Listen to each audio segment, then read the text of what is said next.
Hey everyone, it's Ashley. Welcome back. Today I'm going to be reviewing the very much talked about Beauty Blender foundation. This is the Bounce Liquid Whip Longwear foundation. It retails for $40 and is said to be buildable, have maximum coverage, never dull or greasy. It has full coverage and a velveteen finish. So this foundation was talked about a lot because one, a beauty blender or beauty sponge is a staple in a lot of people's makeup arsenal. And a name like Beauty Blender to come out with their own foundation was a pretty big deal. They did release 32 shades, which is really good. That's a lot of shades. However, 25 of the shades are fair to medium tone and the other 7 are deep tones. And number one, in this day and age, that's ridiculous. Like, people should know better.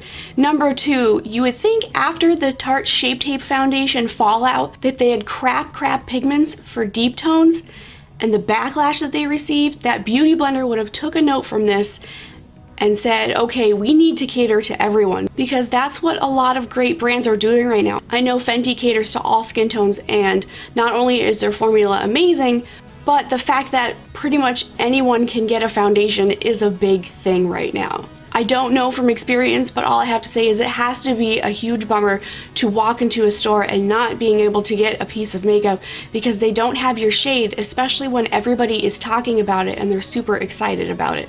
So with that said, I did see that they did post that they are always working to expand their shade range, so let's hope that they're moving their butts and it's gonna be soon. Because if this is a great foundation, it's a bummer that not everybody gets to appreciate it and use it.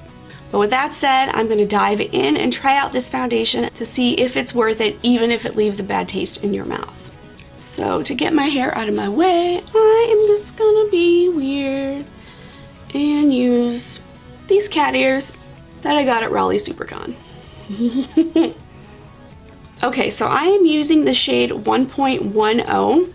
On the one side, it has a locking mechanism so that you can't push down the dispenser, which is great for travel.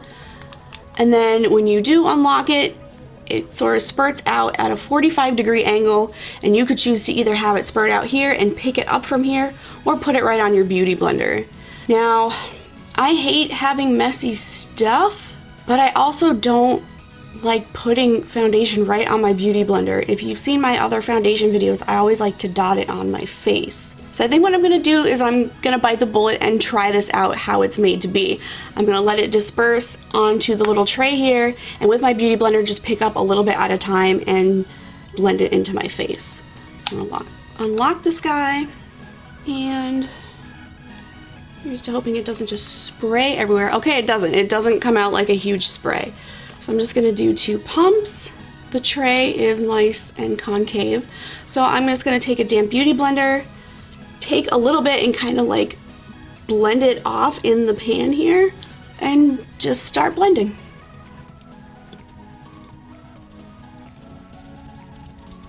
Alright, that first layer is pretty nice, but you know me, I am a full coverage queen. The 2 spurts was enough to do 1 layer, so I'm gonna do 2 more and just do another layer.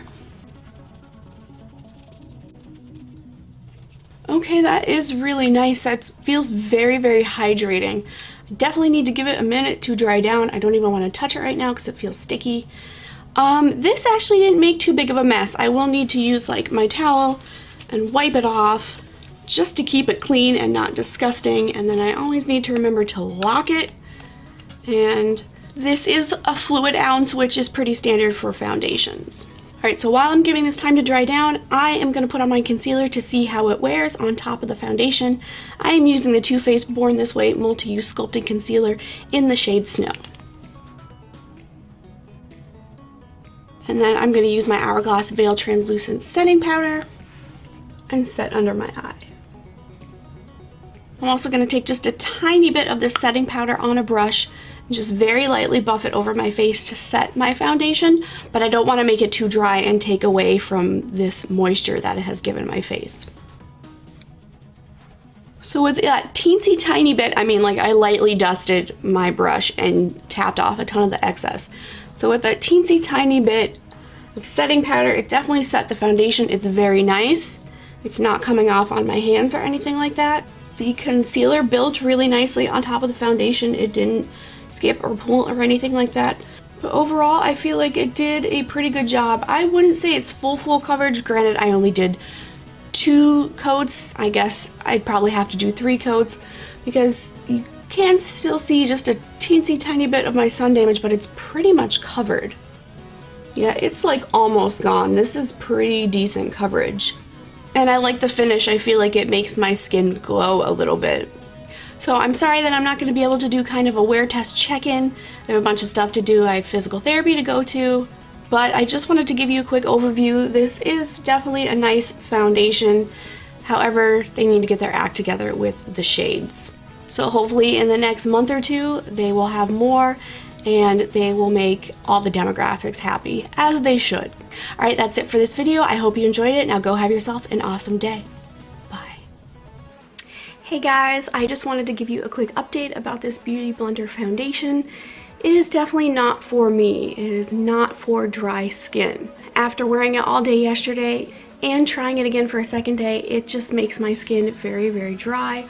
It definitely cakes up. And it just doesn't look really good on my face. I mean, usually this concealer I use does not crease and it just looks really dry. So I just wanted to update you guys about this foundation. If you have dry skin, this is definitely not for you. Alright, have a good one. Bye.